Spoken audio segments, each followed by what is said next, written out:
Olá pessoal, sejam bem-vindos ao Gato Preto Cast, um espaço para compartilhar experiências leitoras, um convite para conhecer o universo dos clubes de leitura nas escolas e nas diretorias de ensino da Rede Pública Estadual da Educação de São Paulo. Aqui no Gato Preto Cast, a gente busca trazer histórias apetitosas de ações que o pessoal tem desenvolvido na rede e que incentivam os alunos e os profissionais da educação a inserir a leitura no cotidiano e que desenvolvem o gosto pela leitura. Para muitos, participar de um clube de leitura ou uma roda de leitura é a porta de entrada para o hábito da leitura, pelo prazer de compartilhar o que a leitura pode nos trazer.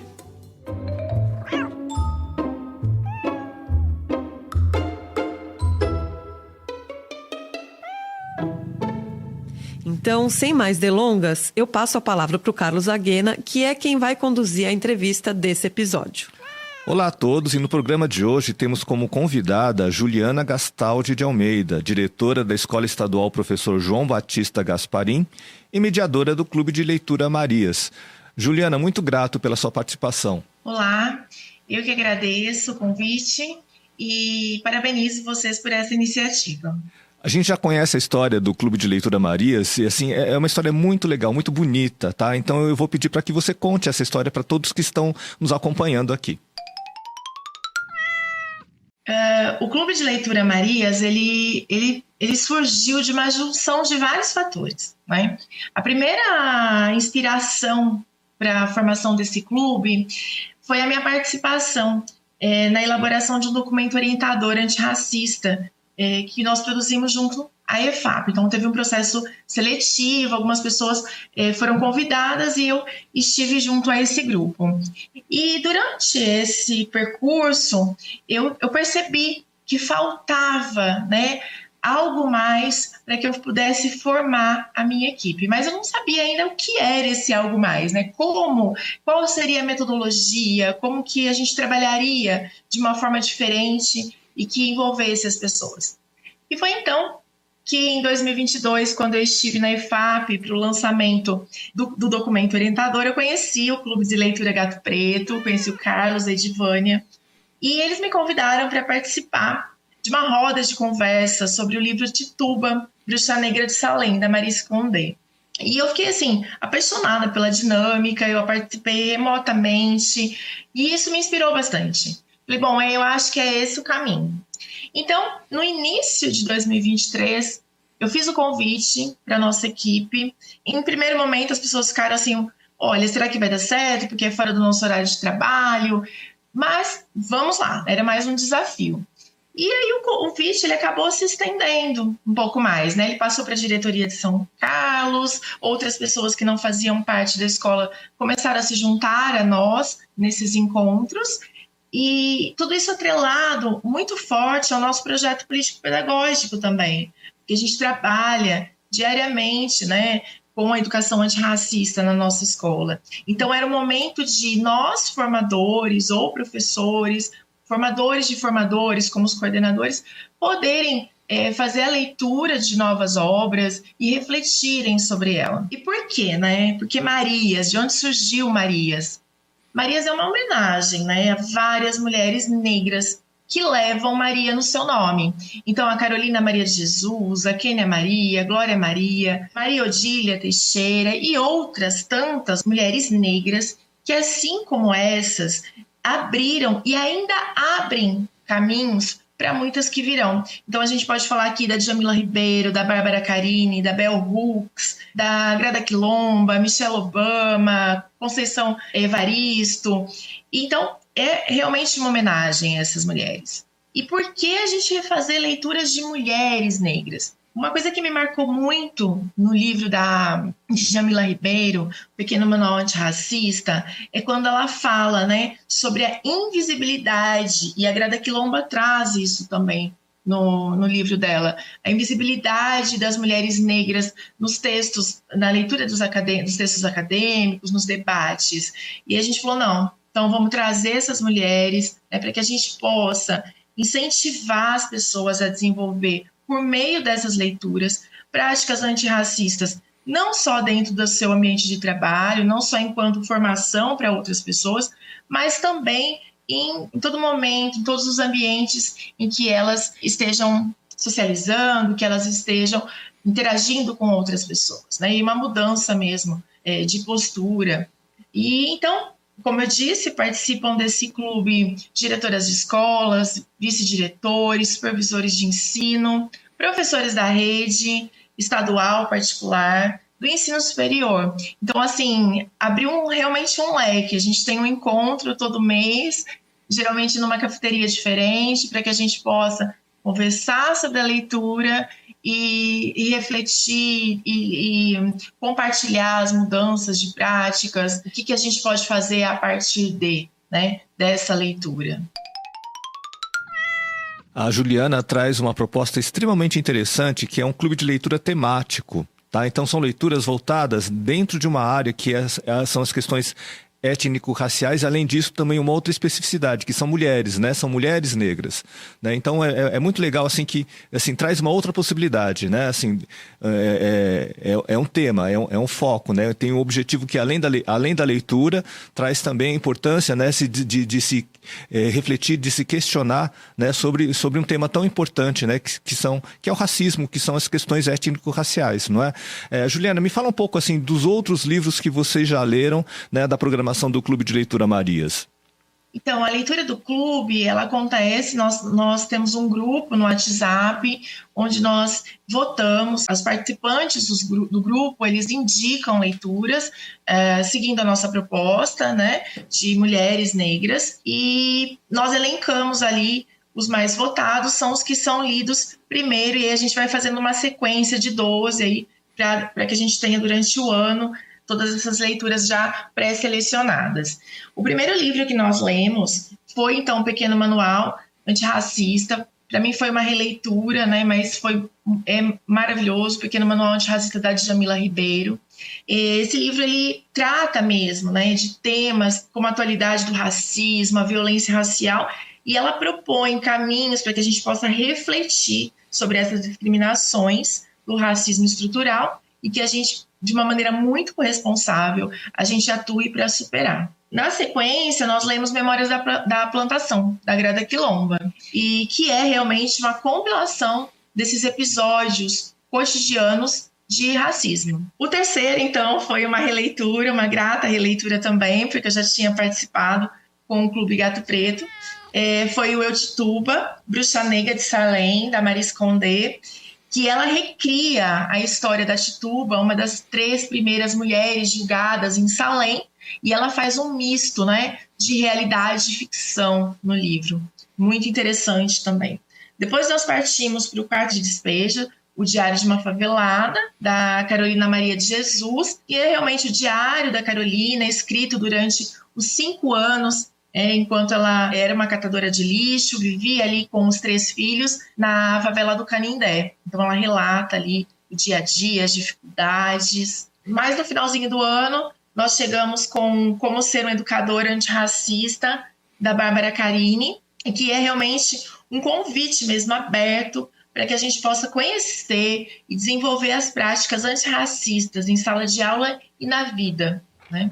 E por último, nós lemos E Eu Não Sou Uma Mulher, da Bell Hooks, que discute o racismo e o sexismo presente aí nos movimentos dos direitos civis, né, e no feminismo até os anos 70. E, Juliana, você falou que assim, começou com encontros à distância e agora são só presenciais. É assim que está funcionando hoje o Clube de Leitura Marias? O Clube de Leitura Marias, realmente, ele começou no híbrido, né? Porque a ideia era que as pessoas pudessem realmente participar de casa ou que estivesse com a gente. Só que é, assim, muito complicado, gente, porque às vezes a internet do lugar não favorece, o celular cai, a pessoa não ouve o que o outro está falando. E tem todo aquele momento, né, de acolhimento das pessoas, de conversar, sentar junto, e a gente tomar um café junto, discutir. Então, assim, a gente optou por todas as dificuldades que a gente teve aí com esse híbrido e ficar realmente no presencial, tá? A gente teve, assim, alguns episódios inusitados. A gente estava ali no momento da reunião, a internet falhava, o link não funcionava, A gente estava segurando para a pessoa poder falar, o celular caía, aí você tinha que ficar mediando, ninguém conseguia escutar, às vezes quem falava de casa era prejudicado, não conseguia ouvir o que a gente falava. A gente falou, não, vamos ficar no presencial mesmo. Me fala um pouco agora dos resultados que vocês obtiveram com essa prática, com esse projeto. Como vocês fizeram avaliação assim, do retorno? Como que está sendo também, né? Porque você fazendo parte de um projeto político, pedagógico, né? Assim, a gente também avalia, né, o que resultou, né? Como que está sendo isso? O impacto do Clube Marias, ele aparece de diferentes maneiras, né? Quando nós nos reunimos ali, o primeiro impacto que eu vejo é sobre como a gente amadureceu enquanto grupo, enquanto clube.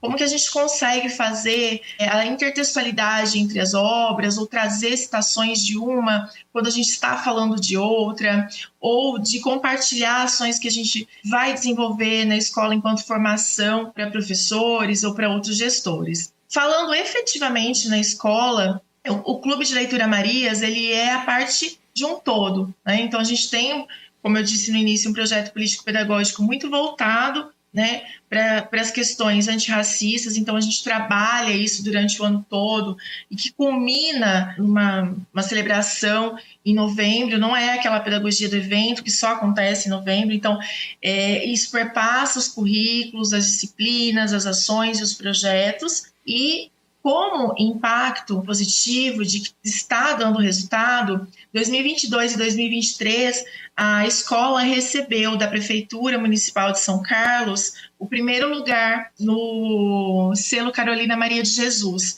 Então, por meio das ações, das evidências que nós apresentamos, né, para a Prefeitura durante esse processo, que é realmente um projeto, um concurso mesmo, né, para que eles possam premiar esses espaços que trabalham o antirracismo. Então, a gente tem como evidência esses 2 anos consecutivos de premiação. Sem falar que quando a gente faz a nossa avaliação institucional também, a gente faz perguntas para os alunos e para os professores, gestores, para toda a comunidade escolar, né? O que a gente já avançou, né? E o que a gente precisa ainda fazer. E o clube também veio nessa perspectiva. Muitos professores em 2022 disseram, olha, a gente ainda precisa de mais conhecimento. E agora a gente percebe que, pelas respostas de 2023, esse conhecimento tem chegado por meio das formações. Então, a gente tem bastante impactos. Juliana, como é que você sente que isso chegou nos alunos, essa prática, esse projeto? Toda vez que a gente trabalha, né, e aí, como eu disse, desse clube participam coordenadores de escola, diretores, vice-diretores, a gente eles replicam essa formação, né, para as outras pessoas. E é muito mais fácil você articular com o currículo que nós temos hoje, essa leitura mais decolonial a partir dessas leituras. Então, a gente faz indicação durante as nossas formações com as pessoas que estão ali na escola, e isso chega, por exemplo, quando ele vai trabalhar uma habilidade do currículo, um conteúdo, ou um nivelamento, porque nós somos uma escola PEI, a gente pode trabalhar uma leitura, por exemplo, que o aluno se reconheça mais, uma leitura que esteja mais próxima a ele. Então, a gente traz ali autores e autoras negras, e isso faz parte da vivência deles, né?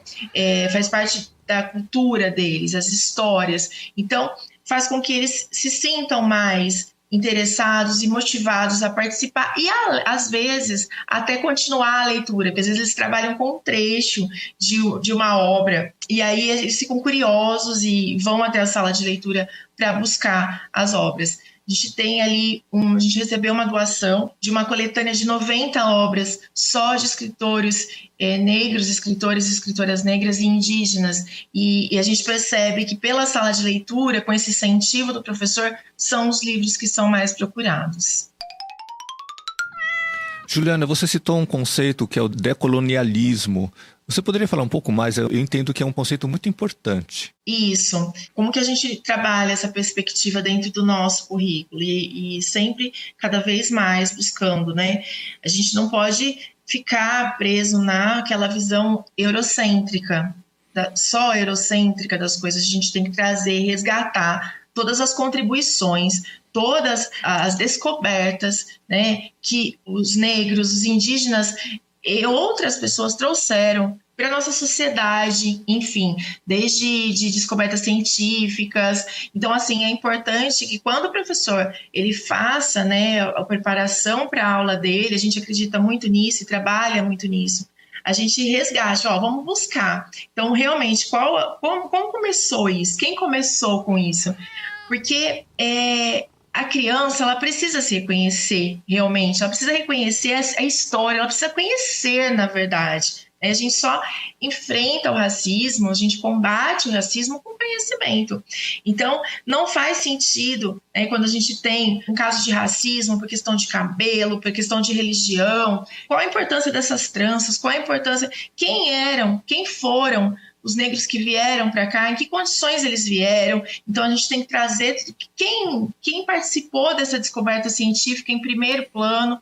Então, isso é muito importante, né? A Bárbara Carini, ela traz uma contribuição riquíssima, que a gente usa muito na escola, né? Que são livros que fazem com que a gente olhe para esse lado. Então, História Preta das Coisas, Descolonização de Saberes. É muito importante que as pessoas façam essa leitura e realmente tragam para dentro da sua prática. Juliana, na nossa programação existem 2 títulos que coincidiram com o Clube de Leitura Marias, que é o Eu Tituba, Bruxa Negra de Salem e Quarto de Despejo. Tá, e aí eu vou trazer uma experiência minha. Eu tenho uma certa insegurança, né, por eu não ser negro, né, falar sobre essa questão étnico-racial. Tá? Para você, como é essa questão? Enquanto mulher branca, né, eu entendo e a Djamila traz isso muito presente no livro dela. A luta antirracista, ela é de todos nós, né? E a gente precisa sim reconhecer e questionar esses privilégios que a branquitude traz para a gente. Então, por estarmos, né, nesses espaços, a gente precisa reconhecer o nosso espaço e propor discussões mesmo sobre esses privilégios que acompanham a nossa cor, né? E a gente precisa ser muito consciente das nossas responsabilidades frente a todas essas injustiças contra os grupos sociais, né, mais vulneráveis. Então, eu acredito que a gente precisa ter mesmo atitude antirracista. Eu não me sinto, às vezes, confortável, porque me falta ainda muito conhecimento, né? A Djamila fala muito sobre a questão do lugar de fala, e depois a Bárbara Carini reforça isso no Como Ser um Educador Antirracista, e exemplificando de uma maneira fantástica. Claro que o nosso lugar de fala não é o mesmo, né? Nunca vai ser o mesmo, mas todos nós, independente da nossa cor, a gente precisa estar aí criando espaços para que as pessoas negras possam cada vez mais se reconhecer mais e acessar cada vez mais. E eu acho que é um compromisso que a gente tem, né, com toda a sociedade, né? Um compromisso até de reparação, um compromisso enquanto sociedade, enquanto pessoas. Juliana, a gente já está se encaminhando para o encerramento. Foi muito legal conversar com você, muito obrigado. E aí, para finalizar, eu queria saber qual que é o seu livro de cabeceira, qual que é o livro assim que é assim é algo que tem uma importância na sua vida. Eu vou responder essa pergunta sobre o livro mais importante, meu livro de cabeceira, dizendo que, assim, eu passo por momentos, né? Então, em determinados momentos, esse livrinho, essa cabeceira vai recebendo um companheiro novo.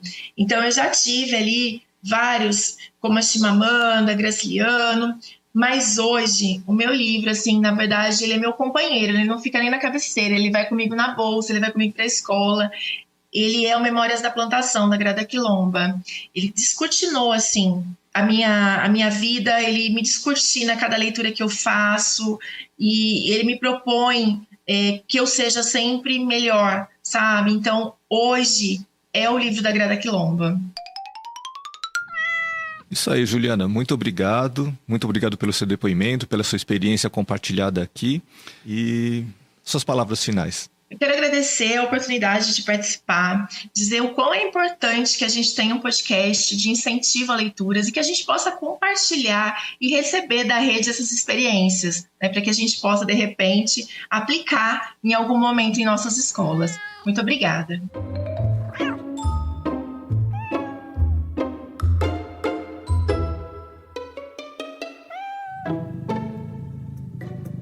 Então, obrigado a Juliana, obrigado a todos que nos acompanharam aqui. Até o próximo programa. E essa foi a entrevista com a Juliana, do Clube de Leitura Marias. Assim como a gente trouxe a história da Juliana, a gente quer trazer as suas histórias também. Se você faz parte da rede pública da educação de São Paulo e desenvolve alguma prática de incentivo à leitura na sua escola ou diretoria de ensino, está convidado a contar a sua história aqui no Gato Preto Cast. Seu exemplo pode ser precioso para que outras pessoas também possam desenvolver projetos parecidos. E assim vamos formando uma rede de incentivadores da leitura dentro da nossa rede. Que tal? Para participar, é só você escrever para o e-mail nucleodebibliotecacre@educacau.sp.gov.br e contar um pouco sobre você e o que você faz. Então a gente entra em contato contigo, tá legal? Você também pode ajudar ouvindo e divulgando esse podcast. Além disso, sempre que quiser saber novidades sobre o nosso trabalho, dá uma olhadinha no site da EFAP, efap.educacau.sp.gov.br. Então é isso. Valeu, pessoal! Até o próximo episódio!